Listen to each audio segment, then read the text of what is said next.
I cannot remember what was I gonna say? Oh, right.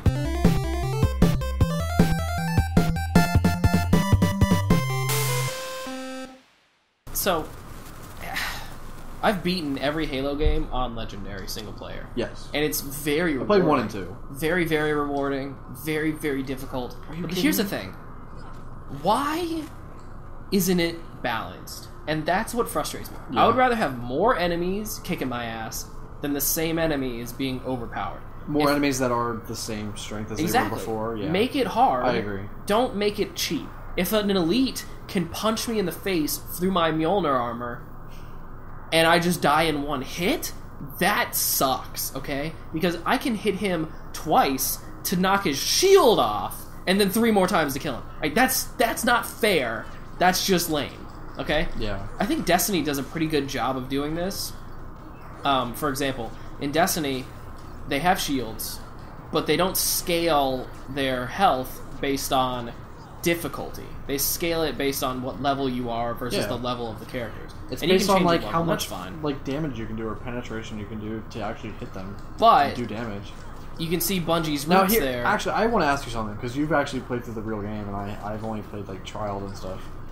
And those caves and stuff when you're on like Russia, I guess, and you go to those caves where they're like enemies that are question marks because you can't determine like how they're just high level. Yeah, that's it. So they're like just because you're low level. Yeah, okay. And that's a little silly. So you can fight them once you get up to like 20 and stuff. But if you see question marks, just run them the same way. You can't even damage. Yeah. No, which is funny because I ran up to him with like a couple rocket launchers and tried to kill him. Nothing happened. Yeah, nothing. They just killed me. You can see Bungie's roots though in heroic mode where there's 2 examples of good and bad hard mode. Good hard mode is in easy mode. Enemies flinch a lot, so you hit them with a large amount of damage in one hit, and they like fall backwards, and they like fall off their shield, and then you get a chance to kill them. In good hard mode, that doesn't happen, so they're not going to flinch no matter what, and that's great. Or they're going to rush you more often, or they're going to be more brazen with their attacks. That's awesome. I love that. Lame hard mode is when I turn on hard mode, and all of a sudden, every enemy's melee attacks kill me instantly.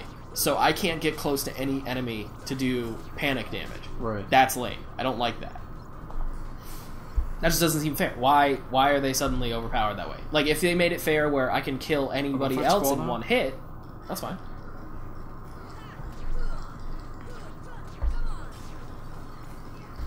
I want to play more Destiny.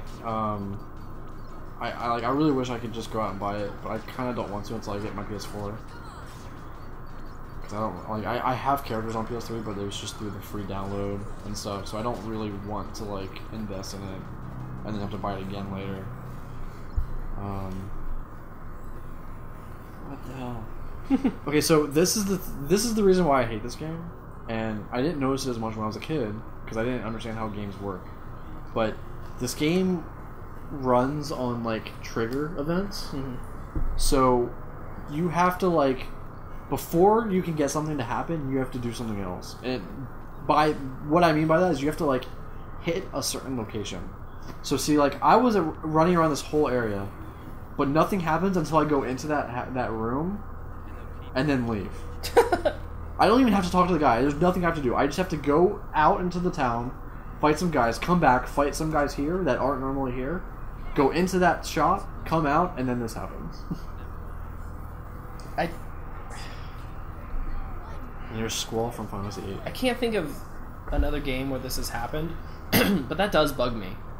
I think Pokemon Coliseum did it a little bit too, where you have to complete a sequence of events. You can't just skip the sequence. And I'm just like, I wonder if that's lazy game development. It's not lazy game development. It's an aspect of game design in order to give you the sense of freedom, but still being able to control your actions. And there are better ways to do it, but sometimes it just doesn't work that way. And sometimes it's just programmed badly, you know? Like, this game is notoriously bad for certain levels.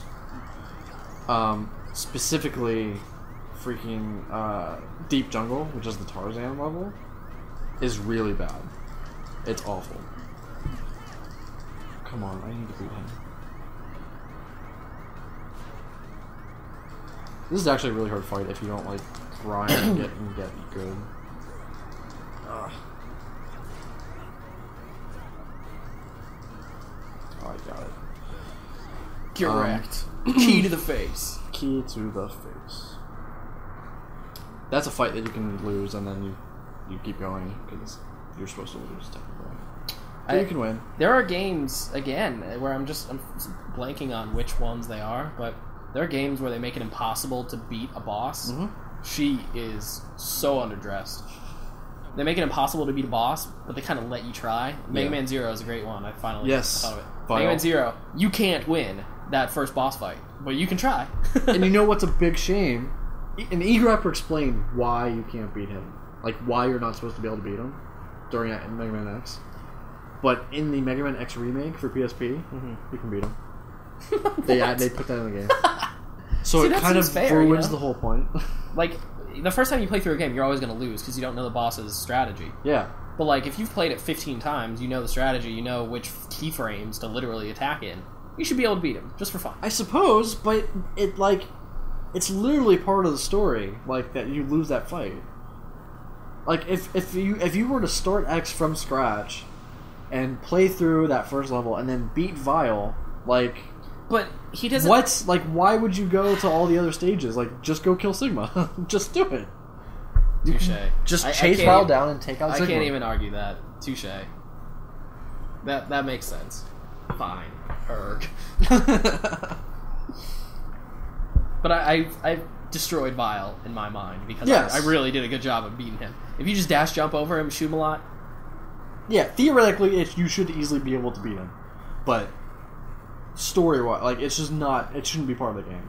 You're supposed to lose there. X is supposed to get his ass beat, and Zero is supposed to save you. God, I love Mega Man X. I'm gonna replay Mega Man X.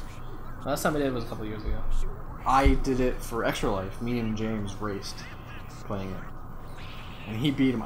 We were both at Sigma, and he won. He got there a little bit before me, but he was having a lot of trouble beating him. So I was able to catch up, and then he beat him before I could finish him off.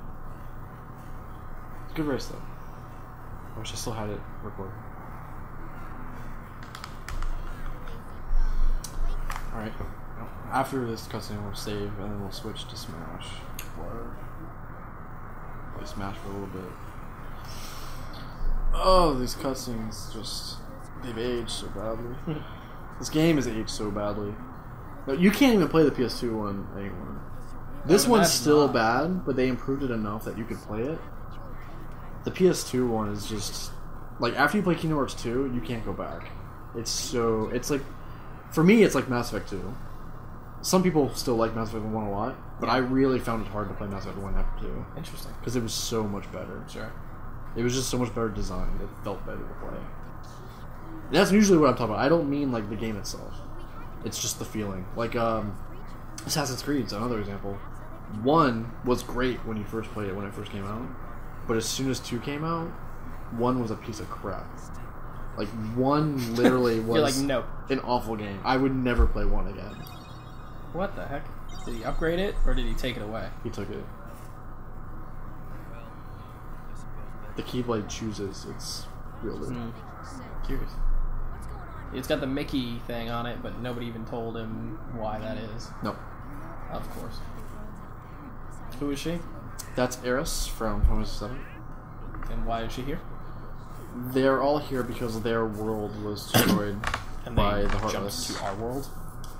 This is our world. This is Traverse Town. That's it's its own world. They escaped. The whole point of the universe in this game is that every land is its own planet, basically.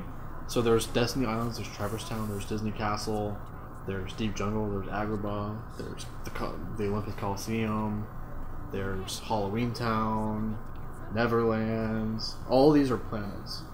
Okay. They're planets. The Heartless are going from their source, which is in Hollow Bastion, which is where all of the Final Fantasy characters are from, and they're taking over all these planets because the keyholes are unlocked. And the keyholes are like the pathways between planets. So they're gonna send Sora on this quest to go unlock all the keyholes to save him from the Heartless. So that's why you have to go to every world and search for the keyhole and lock it with the keyboard. And you join Donald and Goofy or your party. And there's also a party member from each world that you join. So, like, if you go to Agrabah, you can have Aladdin join your party. Or Halloween Town, Jack Skellington, stuff like that. The Heartless are the opposite of light. They're darkness. And they come from inside Kingdom Hearts. Kingdom Hearts is a door that holds darkness inside of it. Kingdom Hearts is a door? Yes. It's a place. It's all the darkness. And then the villain of the game, which you don't even meet until the very end, which is a bad writing thing. He wants to like take Kingdom Hearts. He wants it for himself because he's evil.